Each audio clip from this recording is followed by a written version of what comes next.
Many times in Nigeria, we've heard of people who died and then they came back to life, and they say, "Oh, I went to heaven or I went to hell, and this is what I saw."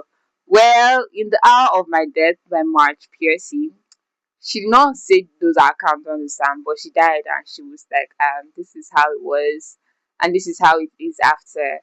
So yes. Hi, I'm Rovin. Welcome to Rovin Three Books, and today I will be discussing The Hour of My Death by Marsh PSU. I hope I got the pronunciation right, and if not, I am very sorry. Yes, let's get into it. I saw this book somewhere on NetGalley, and I was like, okay, I think I like to read NetJet experiences, or I mean, I think I used to like that, and then I read it. I was wowed because her writing style is very unique. It reminds me of a friend, Faith Ngwani. She's a very brilliant writer. Do you get? And I was just seeing some similarities in their style. Like, this is someone that I think she would like. She would enjoy her reading. That's what I think. By the way, I have not told my friend, so I'm not very sure. Yes, the account is by Marge, and for juicy details, now let's get to the details. She's an elderly woman in her 80s.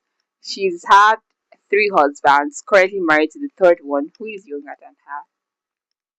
And no, like, I was like, I like that. That was very. Let's just leave all the juice and get to the story. So, her decision, we see that her decision to marry a younger man actually pays off after her death experience, where she is faced with a number of problems. Like, this is the body you had before, but this is the body you have now, and she's having challenges with her day to day activities. And because her husband is slightly younger than her, he's able to help her maneuver those activities.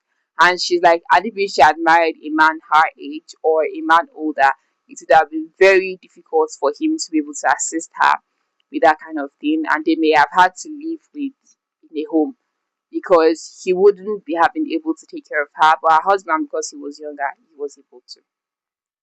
I really love her poems. I'm going to read one, permit me. I really love her poems. Like, they're so warm. They're so. In fact, one of the last ones I read said, "Anxiety has no color." I was like, this is true, by the way. The anxiety has no color. I'm trying to get to the poem I really like. The anxiety has no color, but I just really, really enjoyed the way she wrote about that. My phone has decided to start acting like a phone. Wow, what a wonderful life. What's going on here? So the first uh, poem that starts the book is One Fine October Morning.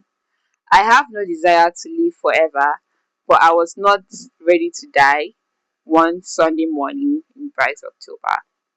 And this is something like I just read it and I was like, wow, this is beautiful because many people are like, they think that they want to die. I mean, maybe they want to die at the age of 80 or 90, but they don't really deep death like that. They don't really deep it. They don't really say, oh, yes, I'm ready to die. Yes, she's elderly at the time this was written. She's a very elderly woman. She's in her 80s, like I said. But she was like, that's October morning that the thing happened. She was still not ready. And I often think how many times people die without getting ready. I mean, many people die from the weirdest of things and you're not even ready to die, but they die anyways. I just really liked that part. Like, I don't know how to explain how much I like it, but I do.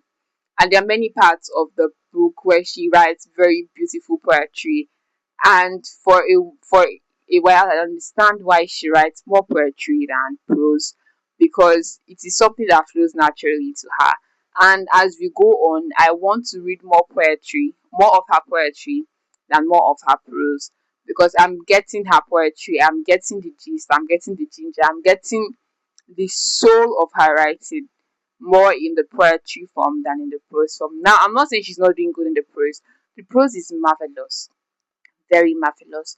But you see the poetry, You just have to read it for yourself to be sure.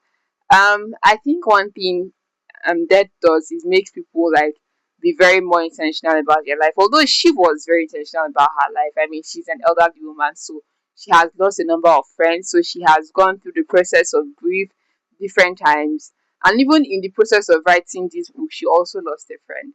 So it's able to we see that oh, these losses have impacted her in ways more than one.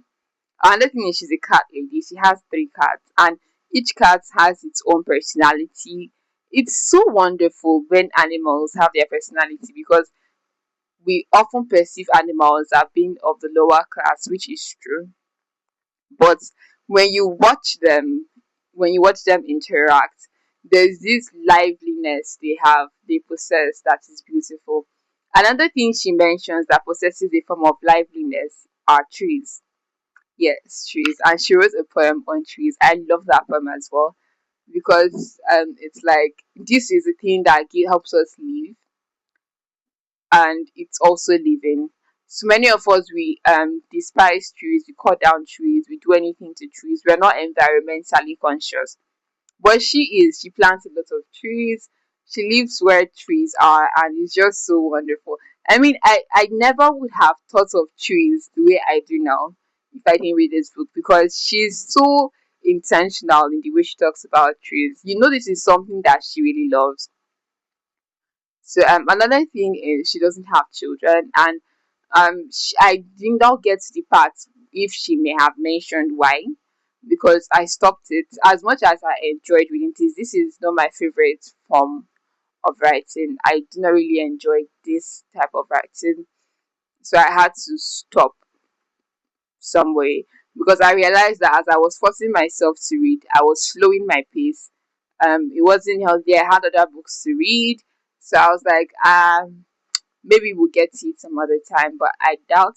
And if I do get to it, I'll probably just read the poems only. I like it, but I'm just not the target audience. Yes. Another thing is the hour of my death. It just you know how people are always like Nigerians are just wonderful people. This Nigerian account of death just used to blow my mind. I'm always like because when I was younger, there was this thing called the Lazarus encounter where people who had died and come back to life would say, "Oh, this is what happened," and then I even used to believe it, but I was still looking at it suspiciously, like this is very sus. But because they called it Lazarus encounter, and I tied it to Lazarus in the Bible that say, eh, that was at Abraham's bosom, and said that if some of my brothers will, if you permit me to come back and tell them that this is what happened, blah blah blah and blah. So I was hoodwinked into believing that. I don't believe that anymore.